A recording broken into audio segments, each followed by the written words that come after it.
Hi hello ನಮಸ್ಕಾರ. ನೀವು ನೋಡ್ತಾ ಇದ್ದೀರಾ ಸಮತಾ ಪಬ್ಲಿಕ್ ನ್ಯೂಸ್ಗೆ ಸ್ವಾಗತ. ಹೌದು ವೀಕ್ಷಕರೇ, ಬೆಳಗಾವಿ ಜಿಲ್ಲೆಯ ಕುಡಚಿ ಪೊಲೀಸ್ ಠಾಣಾ ವ್ಯಾಪ್ತಿಯಲ್ಲಿ ಅಕ್ರಮ ಕಳ್ಳಭಟ್ಟಿ ಸರಾಯಿ ತಯಾರಿಕೆ ಮತ್ತು ಮಾರಾಟದ ವಿರುದ್ಧ ಪೊಲೀಸರು ಯಶಸ್ವಿ ಕಾರ್ಯಾಚರಣೆ ನಡೆಸಿದ್ದು ಭಾರೀ ಪ್ರಮಾಣದ ಅಕ್ರಮ ಮದ್ಯ ತಯಾರಿಕಾ ಸಾಮಗ್ರಿಗಳನ್ನು ವಶಪಡಿಸಿಕೊಂಡಿದ್ದಾರೆ.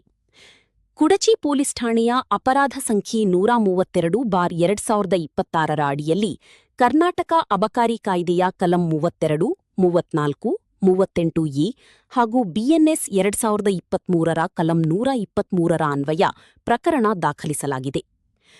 ಪೊಲೀಸರಿಗೆ ದೊರೆತ ಖಚಿತ ಮಾಹಿತಿಯ ಮೇರೆಗೆ ಮೊರಬಾ ಗ್ರಾಮದಲ್ಲಿ ಕೆಲವರು ತಮ್ಮ ಮನೆಯಲ್ಲಿ ಅಕ್ರಮವಾಗಿ ಕಳ್ಳಭಟ್ಟಿ ಸರಾಯಿ ತಯಾರಿಸಿ ಮಾರಾಟ ಮಾಡುವ ಉದ್ದೇಶದಿಂದ ದೊಡ್ಡ ಪ್ರಮಾಣದಲ್ಲಿ ಕೊಲೆ ಹಾಗೂ ಮದ್ಯವನ್ನು ಸಂಗ್ರಹಿಸಿಟ್ಟಿದ್ದಾರೆ ಎಂಬ ಮಾಹಿತಿ ಲಭ್ಯವಾಗಿತ್ತು.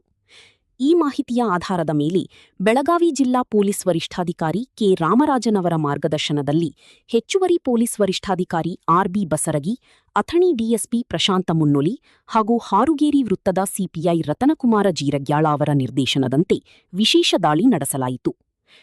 ಕುಡಚಿ ಪೊಲೀಸ್ ಠಾಣೆಯ ಪಿಎಸ್ಐ ಪ್ರೀತಂ ನಾಯ್ಕ್ ಅವರ ನೇತೃತ್ವದಲ್ಲಿ ಎಎಸ್ಐ ಕೆಆರ್ ಸಾಳುಂಕಿ ಹಾಗೂ ಪೊಲೀಸ್ ಸಿಬ್ಬಂದಿಗಳಾದ PL Khavatikoppa, HS Guddad, BS Khota, EA Shandagi, ES Patil ಮತ್ತು ಮಹಿಳಾ ಸಿಬ್ಬಂದಿ ಆರ್ಎಸ್ ಸನದಿ ಸೇರಿದಂತೆ ತಂಡವು ಆರೋಪಿತನ ಮನೆಯ ಮೇಲೆ ದಾಳಿ ನಡೆಸಿತು.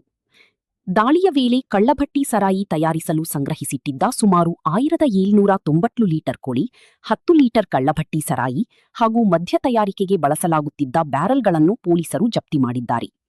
ಅಲ್ಲದೆ ಪ್ರಕರಣದ ಪ್ರಮುಖ ಆರೋಪಿಯನ್ನು ಬಂಧಿಸಿ ನ್ಯಾಯಾಲಯಕ್ಕೆ ಹಾಜರುಪಡಿಸಲಾಗಿದೆ ಎಂದು ಪೊಲೀಸ್ ಇಲಾಖೆ ಮಾಹಿತಿ ನೀಡಿದೆ.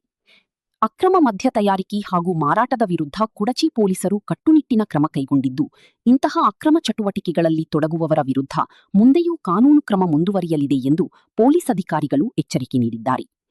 ಮುಂದಿನ ಸುದ್ದಿಯೊಂದಿಗೆ ಮತ್ತೆ ಭೇಟಿಯಾಗೋಣ. ಅಲ್ಲಿಯವರೆಗೆ ನೋಡ್ತಾ ಇರಿ ಇದು ನಿಮ್ಮ ಸಮತಾ ಪಬ್ಲಿಕ್ ನ್ಯೂಸ್. ನಮಸ್ಕಾರ.